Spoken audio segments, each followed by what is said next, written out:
বালিশ দিয়ে শুরু করছি, একটা পার্টি বালিশ দিয়ে আমাদের সংসার শুরু করছি, এক বালিশ তাও টিনের ঘরে করে 500 টাকা ভাড়া দিয়ে শুরু করছি আমি। শুন, তুই তো সাবলেটকে অপমান করছিস না, আমি 500 টাকা দিয়ে ভাড়া থেকে আমার জীবন শুরু করছি, আমাদের সংসার জীবন শুরু করছি। তোর মতো মানুষের থেকে টাকা নিয়ে নিয়ে খুঁজে আর ওই সবথেকে বড় কথা, আমার জামাই ঘর জামাই থাকে নাই, এটা হচ্ছে মেইন কথা। আমি সংসার একা একা শুরু করে এত বড় করছি। আমরা 500 টাকার বাসা ভাড়া থেকে শুরু করে আজকে আলহামদুলিল্লাহ জান্নাত হয় পর্যন্ত, জান্নাত হয় ঘর জামাই কখনো যায় নাই। শত খারাপ সময়, এখনো খারাপ সময়, কিন্তু আল্লাহ আরেকটা ফ্যামিলিকে নিয়ে এসে পালার ওই পরিমাণ সামর্থ্য আল্লাহ আছে একজন।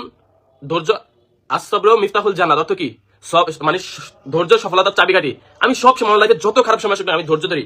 হয়তো আল্লাহ তাআলা ভালো কোনো কিছু রাখছে, হয়তো কোনো জিনিস। আর লজ্জার কথা কস না রে ভাই, আমগো লজ্জা নাই। কারণ কি জানোস, আমরা হাজবেন্ড ওয়াইফ, এইজন্য আমগো লজ্জা নাই। তোগো লজ্জা নাই দেখা তোর এরকম 2 দিন পর পর মারামারি করস, বারে যাস, বউ পিরাস, স্বামী পিরাস, এর লেগে এই আমি অবস্থা। লজ্জা পেয়ে মরে যাবো। আমার ওয়াইফের সাথে আমি থাকি, আমার ওয়াইফ আমি বিয়ে করছি, আমার ওয়াইফ আমার সবকিছু। আমি এখানে লজ্জা পাবো কেন ভাই?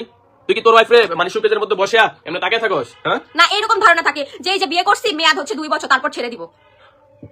লজ্জা শরমের কথা বলে ভাই, লজ্জা থাকবে কেন? আমরা হাজবেন্ড ওয়াইফ, আমাদের হয়তো একটা জিনিস হয়তো আমরা একটা জিনিসের ভিকটিম, এই জিনিস নিয়ে দুর্বল পয়েন্ট নিয়ে বারবার খোটা দেওয়া তো মানে হয় না।